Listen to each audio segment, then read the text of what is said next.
मन चातक है बहुत प्यासा, अब बिरहा नहीं होती सहन। हे कृष्ण तुम जल्दी आकर कर लो मेरा पाणी ग्रहण।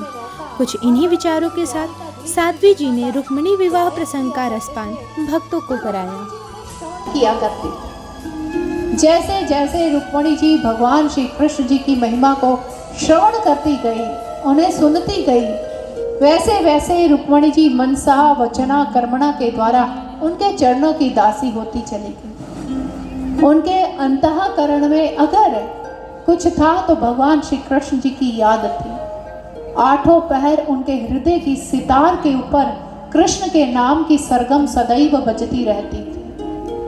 आकाश में अगर काले मेघों को आच्छादित हुए देखती तो उनका मन बरबस ही भगवान श्री कृष्ण जी की ओर आकृष्ट हो जाया करता था। उन्हें पाने के लिए सदैव उनके पावन चरणों में प्रार्थना करती रहती थी।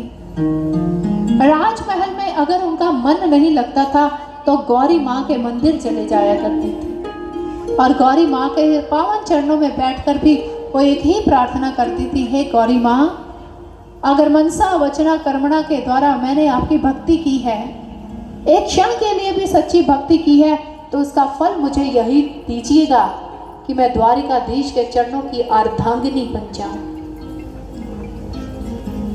जहां दिन रात रुक्मिणी जी भगवान श्री कृष्ण जी के हो जाने के स्वप्न देखा करती थी, वहीं पर रुक्मिणी ये भरसक प्रयास कर रहा था कि मेरी बहन रुक्मिणी का विवाह शिशुपाल के साथ तय हो जाए। और रुक्मिणी इस प्रयास में सफल भी हो गया। बिना अपने माता पिता की अनुमति के उसने अपनी बहन का विवाह शिशुपाल के साथ तय कर दिया। और प्रसन्नता के साथ रुक्मिणी जब अपने राजमहल में आता है, अपने माता पिता को ये बात बताता है, वो थोड़े हताश तो होते हैं लेकिन अपने पुत्र के स्वभाव से भी विज्ञ थे। लेकिन रुक्मिणी जब यह समाचार रुक्मिणी जी को बताता है, सुनाता है, तो रुक्मिणी जी हताश हो जाती है, निराश हो जाती है। जो पहले मृग की भांति अपने राजमहल में कुचाले भरती रहती थी, अब वो एकदम से दुबक कर बैठ जाती है। जो हमेशा चहकती रहती थी, अब निरंतर अश्रुपात कर रही है। समझ नहीं आ रहा उन्हें, मैं करूं तो क्या करूं।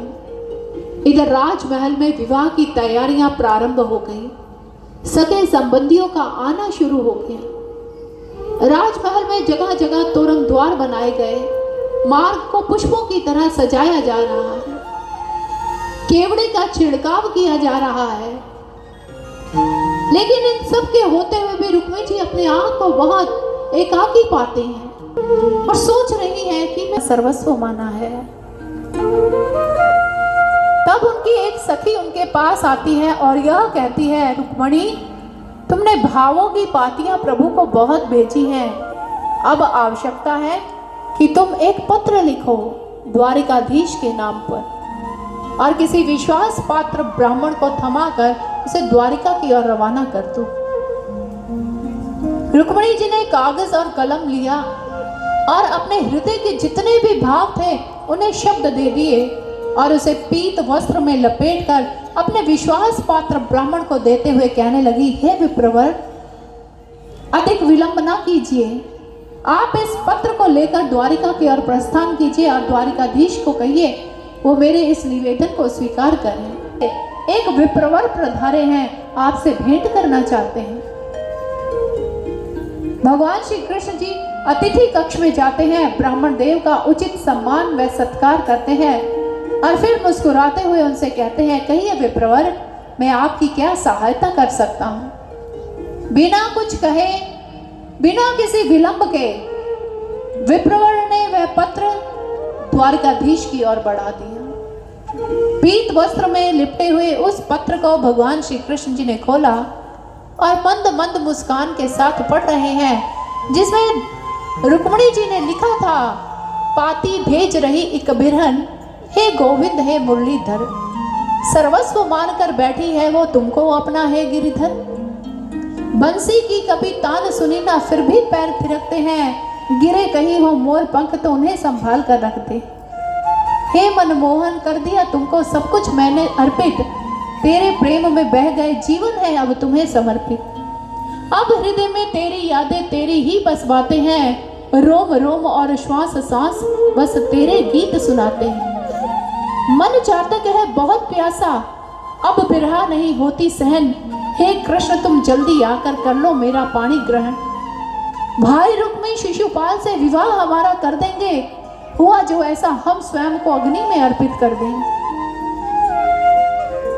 और उस समय रुक्मिणी जी ने सारा वृतांत उस पत्र में लिखा। सूत्र धारण करते हैं और उनकी मांग को अपने नाम से मंडित कर देते हैं। और जैसे ही ये विवाह संपन्न हुआ, समस्त द्वारिका वासी प्रसन्न हो जाते हैं। देवकी और वसुदेव जी की प्रसन्नता की कोई सीमा नहीं है और भक्तगण उनकी युगल छवि का दर्शन कर करके प्रसन्न हो रहे हैं। उनके नेत्र घा नहीं रहे हैं, अत्यंत हर्षित हो रहे हैं। मंगल गीत गाने लग गए और मंगल वाद्य बजने लग जाते हैं। हर कोई झूमने लग जाता है, नाचने लग जाता है, हर्षित हो रहा है, प्रसन्न हो रहा है। तो आइए हम पीछे क्यों रहे, जहाँ पर द्वारिका वासी अत्यंत प्रसन्न है, हम सब मिलकर भी प्रभु के इस विवाह में सम्मिलित होते हैं, झूमते हैं, नाचते हैं और प्रभु को और समस्त परिवार को भी बधाइयां देते हैं। तो बोलिए रुक्मिणी माधव की, कृष्ण की, द्वारिकाधीश की, बांके बिहारी लाल की, सच्चे दरबार की।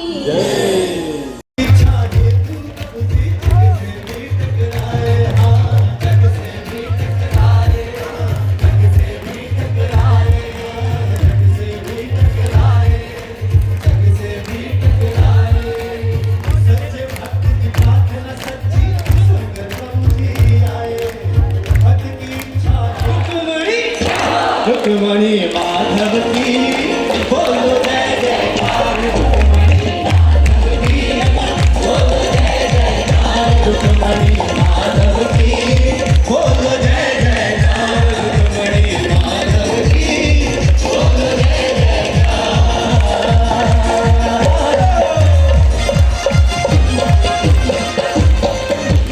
चाहिए तो क्या करना है? हाँ, नाचना है, गाना है और झूमना है, सदा खुश रहना है। ईश्वर आपके साथ है, ठीक है जी। चलिए हाथ ऊपर जरा।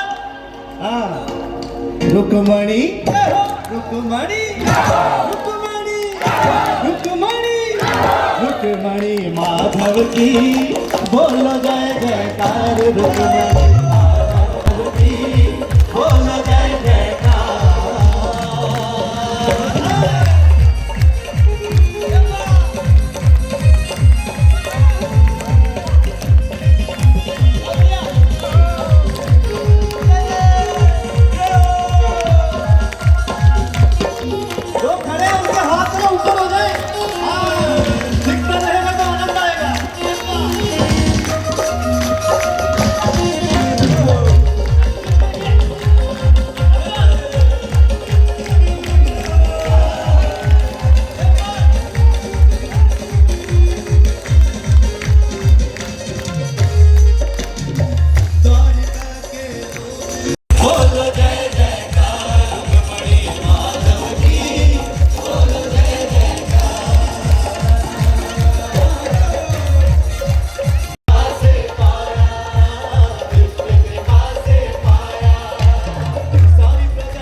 करती है आभार।